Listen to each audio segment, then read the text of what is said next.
Good day mga ka-agri tulunan, labi na sa atong mga kasaka.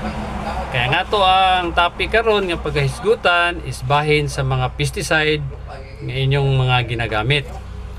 Kay akong napansin diri sa akong pagbantay, diri sa akong gamay agri supply, daghan na og atong mga kauban ng farmers nga ang ilang basihan sa paggamit sa mga pestisidyo is nagabase sa color sa pesticide nga ilang paggagamiton.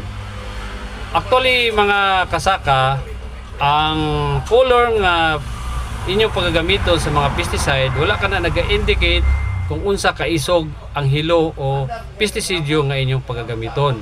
Kung dili ka na siya nag-indicate lamang kung unsa ka hazardous or delikado kanato o kita nga mga aplikator, no? So ako ipakita sa inyo karon nga mga kasaka unsay mga sample sa mga coding or color sa mga pestisidyo nga atong makita sa atong mga pesticide nga atong ginapamalit.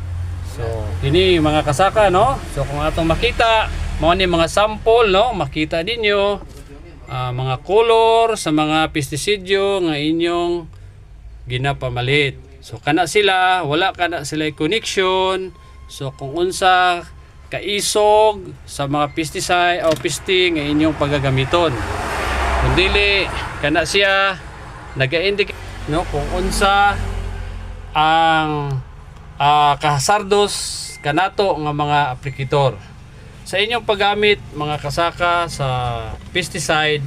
So nakabutang po diha og unsa ang angay natong pagabuhaton, no? So sample ni ini. So kung mogamit kita ani nga pesticide, nagapasabot nga dapat manghugas kita human nato og gamit. Dili nato di ta mag-apply kung naay mga isda kay makapatay siya. Bawal magsigarilyo. Gamit kita og mga PPE or mga protected equipment, goggles, magbutas kita. Ilayo nato sa mga bata o labi na sa atong balay ng mga pesticide.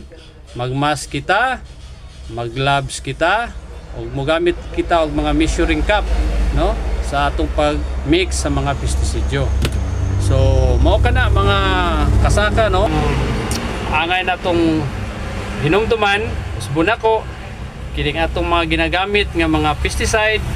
Wala ka na nag-indicate sa color, kundili kana ato lang na siyang bantayan nga kana siya nagapahimangno lamang kanato kung unsa ka toxic or unsa ka hazardous o kadelikado ang atong ginagamit nga mga pesticide. So kana lang mga kasaka, ug daghang salamat.